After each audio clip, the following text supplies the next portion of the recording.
Hi, welcome to Learn English. ஒரு இன்ட்ரெஸ்டிங்கான exercise. இங்கே இருக்கிற தமிழ் வாக்கியங்களை பாருங்கள். பிறகு அங்கிருந்து சாப்பிட சென்றோம், நான் ஓய்வு எடுக்கப் போகிறேன் அப்படின்னு இருக்குது. இதுவே இந்த நம்பர் இப்போ சேஞ்ச் ஆயிடுச்சு. அந்த ஆர்டர் படி பார்த்தீங்கன்னா மீனிங்ஃபுல்லாக இருக்கும். நான் என் நண்பன் வீட்டிற்கு சென்றேன், அவரை கூட்டிக் கொண்டு கோயிலுக்கு போனேன், பிறகு அங்கிருந்து சாப்பிட சென்றோம். இதே மாதிரி இங்கிலீஷில் நான் கொடுக்குறேன். அதாவது ஆர்டர் மாற்றி மாற்றி சென்டென்சஸ் கொடுப்பேன். அந்த சென்டென்சஸ் எல்லாத்தையுமே ரீஅரேஞ்ச் பண்ணி மீனிங்ஃபுல் ஆர்டராக மாற்றணும். இந்த எக்ஸசைஸ் ரொம்ப எஃபெக்டிவான ரீடிங் ஸ்கில்லை இம்ப்ரூவ் பண்ணுற exercise.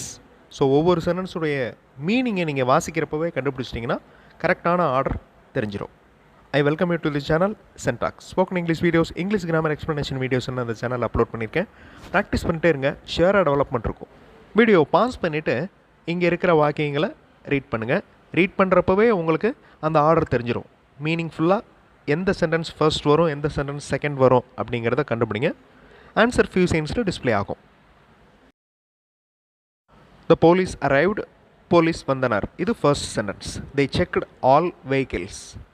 One did not have papers. The police took his vehicle key. They asked him to bring papers. இது மீனிங்ஃபுல்லான ஆர்டர். இந்த சென்டென்சஸை வாசிக்கிறப்பவே இந்த ஆர்டர் உங்களுக்கு ஈஸியாக தெரிஞ்சிருக்கும். அகைன் ரொம்ப சிம்பிளான வேர்ட்ஸ் யூஸ் பண்ணி சென்டென்சஸ் நான் கொடுத்துருக்கேன். சென்டென்சஸை மீனிங்ஃபுல்லாக ரீஅரேஞ்ச் பண்ணுங்கள். வீடியோவை பாஸ் பண்ணிக்கோங்க. ஆன்சர் ஃபியூ செகண்ட்ஸில் டிஸ்பிளே ஆகும். He cleans the vegetables. அவர் காய்கறிகளை சுத்தம் செய்கிறார். He cuts into pieces. அவர் துண்டுகளாக நறுக்குகிறார். He keeps them in a bowl. அவர் ஒரு பாத்திரத்தில் அவைகளை வைக்கிறார். He ads water. அவர் தண்ணீர் சேர்க்கிறார். ஹீ பாயில்ஸ் தம். அவர் அவைகளை வேக வைக்கிறார். எல்லா சென்டென்சஸுமே சிம்பிள் ப்ரெசன்ட் டென்ஸில் இருக்குது பாருங்கள், நிகழ்காலத்தில் இருக்குது. So simple present tense rule இங்கே அப்ளை பண்ணியிருக்கோம். அதாவது சப்ஜெக்ட் சிங்குலராக இருந்துச்சுன்னா வேர்போட எஸ் ஆட் பண்ணுவோம். He cleans, he cuts, he keeps, இந்த மாதிரி. ப்ளூரலாக இருந்துச்சுன்னா வேர்ப் மட்டும்தான் எழுதணும், எஸ் ஆட் பண்ணக்கூடாது. வீடியோ பாஸ் பண்ணிவிட்டு இந்த வாக்கியங்களை ரீஅரேஞ்ச் பண்ணுங்கள். மீனிங்ஃபுல்லாக ரீஅரேஞ்ச் பண்ணுங்கள். ஈஸியாக உங்களால் முடியும். வீடியோ பாஸ் பண்ணிக்கோங்க. ஆன்சர் ஃபியூ செகண்ட்ஸில் டிஸ்பிளே ஆகும். He bought a parcel. Simple past டென்ஸில் இருக்குது இந்த சென்டென்ஸ். பை அப்படிங்கிற வேர்போட past form bought. Then he brought. Bring அப்படிங்கிற வேர்டோட past form brought. Then he brought it to his home. பிறகு அவர் அதை வீட்டிற்கு கொண்டு வந்தார். He wanted to open. He opened it. He found a gift. So ஃபைண்டோட past tense found. Again another set of sentences past டென்ஸில் இருக்குது. பொறுமையாக வாட்ச் பாருங்கள், ஈஸியாக உங்களுக்கு புரியும். கரெக்டான ஆர்டரில் அதை ரீஅரேஞ்ச் பண்ணுங்கள். வீடியோ பாஸ் பண்ணிக்கோங்க. ஆன்சர் ஃபியூ செகண்ட்ஸில் டிஸ்பிளே ஆகும். He selected a land. அவர் ஒரு நிலத்தை தேர்ந்தெடுத்தார். He measured it. அவர் அதனை அளந்தார். Measurement was approved. அளவு அங்கீகரிக்கப்பட்டது. Plan was also approved. திட்டப்படமும், திட்டப்படம் அப்படின்னா plan. Plan was also approved. He started construction. அவர் கட்டுமானத்தை ஆரம்பித்தார்.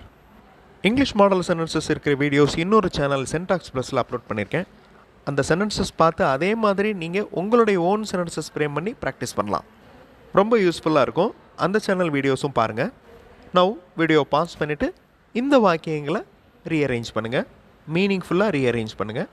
ரொம்ப ஈஸியான வாக்கியம்தான். கஷ்டமான வார்த்தைகள் நான் எதுவும் கொடுக்கல. வாட்ச உடனே உங்களுக்கு ஆன்சர் தெரிஞ்சிடும். வீடியோ பாஸ் பண்ணிவிட்டு ரீஅரேஞ்ச் பண்ணுங்கள். ஆன்சர் ஃபியூ செகண்ட்ஸில் டிஸ்பிளே ஆகும். I take a cup of milk. நான் ஒரு கப் பாலை எடுக்கிறேன். I boil it. அதனை கொதிக்க வைக்கிறேன். I add coffee powder. நான் காஃபி தூள் சேர்க்கிறேன். I add sugar finally. கடைசியில் சர்க்கரை சேர்க்கிறேன். Coffee is ready to drink. Coffee குடிப்பதற்கு தயாராக இருக்கிறது. வீடியோ பாஸ் பண்ணிவிட்டு இங்கே இருக்கிற வாக்கியங்களை மீனிங்ஃபுல்லாக ரீஅரேஞ்ச் பண்ணுங்கள். ஈஸியான சென்டென்சஸ் தான் நான் கொடுத்துருக்கேன். ஈஸியாக உங்களுக்கு வாசிக்கிறப்பவே புரிஞ்சிடும். வீடியோ பாஸ் பண்ணிக்கோங்க. ஆன்சர் ஃபியூ செகண்ட்ஸில் டிஸ்பிளே ஆகும். Farmer cultivates his land. He plants the saplings. Saplings அப்படின்னா செடிக்கன்றுகள். ஓகே, ட்ரீ சாப்ளிங்ஸ் அப்படின்னு சொல்லுவோம்ல, மரக்கன்றுகள். He pours water. He watches them daily. The plants are growing well. Now another set of sentences. Video pause பண்ணிக்கோங்க. Rearrange பண்ணுங்கள் மீனிங்ஃபுல்லாக. Answer few செகண்ட்ஸில் display ஆகும். ரொம்ப ஈஸியான சென்டென்சஸ். ஈஸியாக உங்களால் ரீஅரேஞ்ச் பண்ண முடியும். Students note the exam hall. மாணவர்கள் தேர்வு அறையை குறித்து கொள்கின்றனர். they locate the hall. அவர்கள் அறையை வந்தடைகின்றனர். ஹாலுக்கு வந்துட்டாங்க. they sit on their seats. அவங்க சீட்டில் உட்கார்றாங்க. they are ready to attend exam. now question paper is given. write exam அப்படிங்கிறத விட attend exam ரொம்ப மேட்சிங்காக இருக்கும். ஏன்னா அந்த எக்ஸாம் அப்படிங்கிறது ஜென்ரல் வேர்டு, அதாவது அதில் ப்ராக்டிக்கல் எக்ஸாம்ஸ் இருக்கும், ட்ராயிங் எக்ஸாம்ஸ் இருக்கும். So attending exam is correct. இந்த மாதிரி ரீடிங் ஸ்கில் பண்ணுறப்ப எவ்வளவு ஃபாஸ்ட்டாக நம்மளுக்கு அந்த வார்த்தைகள் புரியுது அப்படிங்கிறத நீங்கள் நோட் பண்ணணும். எத்தனை வார்த்தைகளுக்கு நீங்கள் டிக்ஷனரியை ரெஃபர் பண்ணுறீங்க அப்படிங்கிறதையும் நோட் பண்ணணும். ஸோ ஒன் டைம் நீங்கள் டிக்ஷனரியில் மீனிங் பார்த்த பிறகு அந்த மீனிங் வச்சு நிறையா சென்டென்சஸ் நீங்கள் எழுதி பார்க்கணும். That is very important. Practice பண்ணலைன்னா அந்த மீனிங் கொஞ்ச நாள்லேயே மறந்துடும். அகெயின் நீங்கள் அதே வேர்டுக்கு டிக்ஷனரியை ரெஃபர் பண்ண வேண்டியது வரும். ஸோ ஒரு மீனிங் தெரிஞ்சதுக்கப்புறம் அந்த மீனிங் வச்சு, அதாவது அந்த வார்த்தையை வச்சு நிறையா சென்டென்சஸ் எழுதி பாருங்கள். That is very important. Spoken English develop பண்ணுறதுக்கு ரீடிங் ஸ்கில் ரொம்ப ரொம்ப இம்பார்ட்டண்ட். அதே மாதிரி லிசனிங் ஸ்கில், ரைட்டிங் ஸ்கில், இந்த 3 ஸ்கில்ஸும், அதாவது இந்த 3 ஸ்கில்ஸ்லையும் நல்லா ப்ராக்டிஸ் பண்ண பிறகு கேஷுவலாக அந்த கடைசி skill, that is spoken skill, கேஷுவலாக வரும். ஓகே, ஸோ நிறைய புக்ஸ் ரீட் பண்ணணும். நான் நிறைய கமெண்ட்டில் சொல்லியிருப்பேன். அதாவது 6th ஸ்டாண்டர்ட் இங்கிலீஷ் புக்ஸ், அதுலேருந்து 10th ஸ்டாண்டர்ட் இங்கிலீஷ் புக்ஸ் வரையும் கவர்மெண்ட் இங்கிலீஷ் புக்ஸ், கவர்மெண்ட்டில் கொடுக்குற சமச்சீர் கல்வி, அந்த இங்கிலீஷ் புக்ஸில் இருக்கிற ப்ரோஸ், போயம்லாம் ரீட் பண்ண வேண்டாம், ப்ரோஸ் நீங்கள் ரீட் பண்ணாலே போதும். ஸோ அதில் இருக்கிற லெசன்ஸ் ரீட் பண்ணாலே போதும். கஷ்டமான வார்த்தைகளுக்கு புக் பேக்கில் மீனிங் கொடுத்துருப்பாங்க, அந்த லெசன் எண்டில் மீனிங் கொடுத்துருப்பாங்க. அதனால் ஈஸியாக உங்களுக்கு வாசிக்க முடியும். நீங்கள் நியூஸ் பேப்பர் பார்த்தீங்கன்னா அதில் நிறைய கஷ்டமான வார்த்தைகள் கொடுத்துருக்கலாம். ஸோ கண்டினியூஸாக அந்த எஃபர்ட் நம்ம பண்ண மாட்டோம். மேக்ஸிமம் வேர்ட்ஸுக்கு டிக்ஷனரியை பார்க்க வேண்டியது வரும். ஸோ இந்த மாதிரி ஃபர்ஸ்ட் சிம்பிளான ஈஸியான ஸ்டோரி புக்ஸ், இந்த மாதிரி 6th standard 7th standard English books எல்லாம் ரீட் பண்ணிங்கன்னா உங்களுக்கு சென்டென்ஸ் ஃபார்மேஷன் ஆட்டோமேட்டிக்காக மனப்பாடம் ஆயிரும். ஈஸியாக உங்களால் சென்டென்சஸ் ஃப்ரேம் பண்ண முடியும். Now these are the last sentences. இந்த வாக்கியங்களை மீனிங்ஃபுல்லாக ரீஅரேஞ்ச் பண்ணுங்கள். ஆன்சர் ஃபியூ சென்ஸில் டிஸ்பிளே ஆகும். சில வாக்கியங்களை ஒன் டைமில் வாசிக்கிறப்பவே புரிஞ்சிடும். ஏன்னா அதில் இருக்கிற வார்த்தைகள் ரொம்ப ஈஸியான வார்த்தைகள் தான் கொடுத்துருப்பாங்க. ஸோ ஈஸியாக உங்களுக்கு புரிஞ்சிருக்கும். சில வாக்கியங்களை அகைன் ஒன் டைம் ரீட் பண்ணி பார்ப்பீங்க.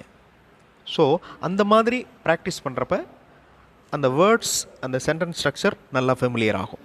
ஸ்போக்கன் இங்கிலீஷ் ஸ்கில் டெவலப் பண்ணணும் அப்படின்னா listening skill, reading skill, writing skill, இந்த 3லையும் டெவலப்மெண்ட் இருந்தால் மட்டும்தான் ஸ்போக்கன் இங்கிலீஷ் வரும்.